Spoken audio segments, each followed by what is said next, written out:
Ce que vous savez du coup d'État au Burkina Faso n'est qu'une partie de la vérité.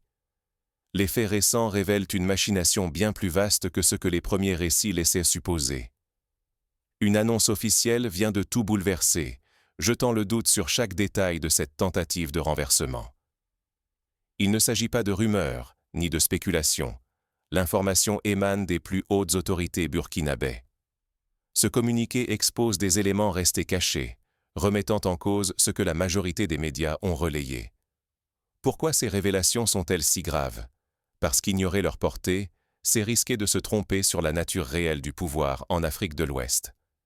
C'est exposer le Burkina Faso à la manipulation de forces étrangères, décidées à s'emparer des ressources et de l'avenir du pays.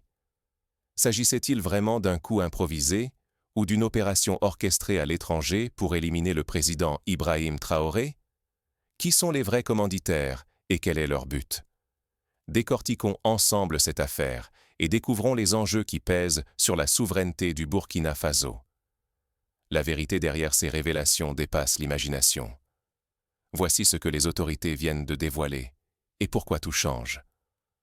On croyait à une tentative maladroite. Mais derrière ce chaos, chaque geste semblait planifié, chaque mouvement anticipé. La nuit où tout a failli basculer, deux camps s'opposaient en silence.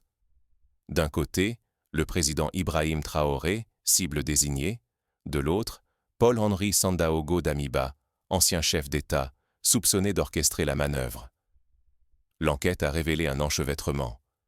Ex-officiers, réseau civil, appuis étrangers. Rien n'était improvisé. Le plan reposait sur des complicités diverses et une somme colossale destinée à semer le désordre, éliminer le président et bouleverser l'ordre établi. En quelques heures, le pays a vacillé.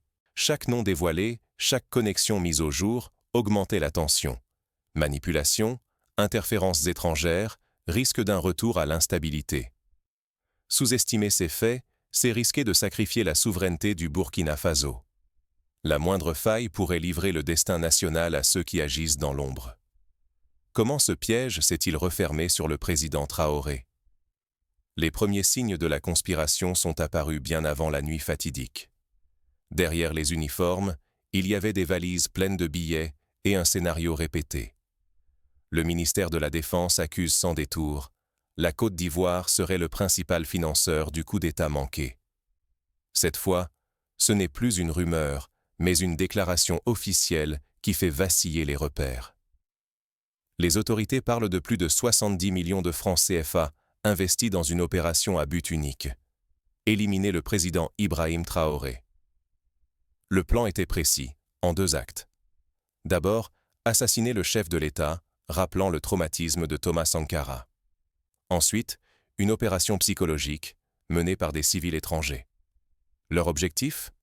Envahir les rues, scander des slogans, donner devant les caméras l'illusion d'un soutien populaire. Tout était orchestré. Paul-Henri Sandaogo Damiba, ex-président, n'était pas en retrait. Selon le gouvernement, il aurait rassemblé fonds, complices militaires et réseaux civils. L'opération s'appuyait sur l'action militaire ciblée et la manipulation de l'opinion. D'un côté, des soldats choisis, de l'autre, des civils prêts à simuler un consensus national. Des acteurs étrangers attendaient, déjà sur place, prêts à intervenir au signal. Cette mécanique invisible interroge. Jusqu'où va cette toile et quelle menace pèse sur la souveraineté du Burkina Faso? Si la population sous-estime l'ampleur de la machination, le risque est immense. L'indépendance pourrait devenir illusion et la région sombrer dans l'indifférence. Des indices jusque-là oubliés refont surface.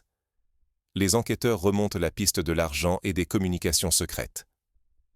Lorsque l'accusation franchit les frontières et que la mémoire collective s'éveille, l'histoire du Burkina Faso bascule.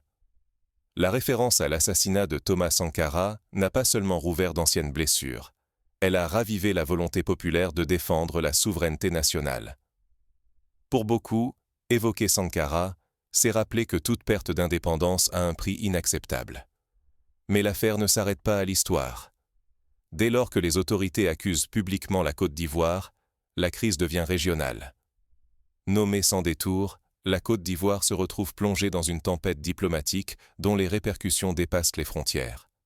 La question n'est plus seulement qui voulait renverser Ibrahim Traoré, mais jusqu'où des États voisins sont prêts à aller pour défendre leurs intérêts stratégiques. Les autorités affirment que la tentative n'est pas un acte isolé de quelques dissidents, mais une opération structurée, planifiée et financée depuis l'extérieur. Plus explosif encore, une alliance présumée entre réseaux ivoiriens et la France, accusée de vouloir restaurer ses privilèges, quitte à imposer un régime docile. Ce duo relance le spectre du néocolonialisme et de la mainmise sur les ressources. Derrière cette manœuvre, l'objectif est clair: écarter Ibrahim Traoré et installer un pouvoir obéissant, garantissant l'accès privilégié aux richesses du pays. Mais les Burkinabés refusent désormais toute spoliation étrangère. Dans la rue, sur les réseaux, la population clame d'une seule voix: plus jamais de putsch imposé de l'extérieur. La peur n'est plus permise. Céder, détourner le regard, ce serait ouvrir la porte au drame passé. La réaction populaire prouve que la mémoire de Sankara n'est pas un simple souvenir. Elle est devenue l'étendard d'une résistance active. Reste à comprendre ce que cette crise révèle sur la souveraineté et comment, demain, s'en protéger. Que nous enseigne cette affaire sur la souveraineté? À quelles conditions un pays peut-il la préserver face à la pression extérieure? La transparence devient l'arme principale contre l'instabilité.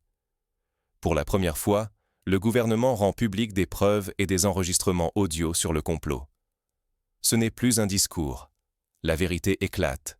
Chacun peut mesurer la gravité de la menace. En agissant ainsi, les autorités fixent un nouveau cap. Désormais, aucune tentative de déstabilisation ne sera dissimulée. Les responsables sont identifiés, les faits exposés, et même les commanditaires étrangers sont nommés. C'est un avertissement pour tous, à l'intérieur comme à l'extérieur. La ligne rouge est tracée. Toute tentative de coup d'État, surtout avec appui étranger, sera dévoilée et combattue par tous les moyens légaux et médiatiques. Le pays refuse de revenir à l'époque des manœuvres secrètes au profit d'intérêts extérieurs. Mais il ne s'agit pas que de symboles. Les poursuites judiciaires commencent, la mobilisation citoyenne s'accélère, la diplomatie régionale s'agite. La vigilance concerne tous. La société civile doit s'emparer de ces outils, rester informée et refuser la fatalité de l'instabilité. Si la population ne s'engage pas dans cette nouvelle ère de transparence et de résistance, la fragilité du pays se maintiendra. L'indépendance et la stabilité sont en jeu. Mais la question demeure: qui tire les ficelles derrière ces tentatives et jusqu'où iront-ils? Aujourd'hui, c'est l'avenir de la souveraineté africaine qui se joue.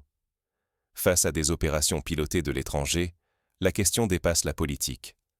Elle touche chaque citoyen, chaque famille, chaque génération. Laisser faire, c'est accepter que d'autres décident de notre destin. La vigilance s'impose. S'informer, questionner, partager avec discernement, refuser de propager des récits fabriqués, voilà notre responsabilité. En jeu, l'indépendance du Burkina Faso et de toute l'Afrique de l'Ouest. Préservons nos ressources, gardons la main sur notre histoire. Restons solidaires et lucides. Ne rien faire, c'est abandonner notre futur à ceux qui ne veulent pas notre protection.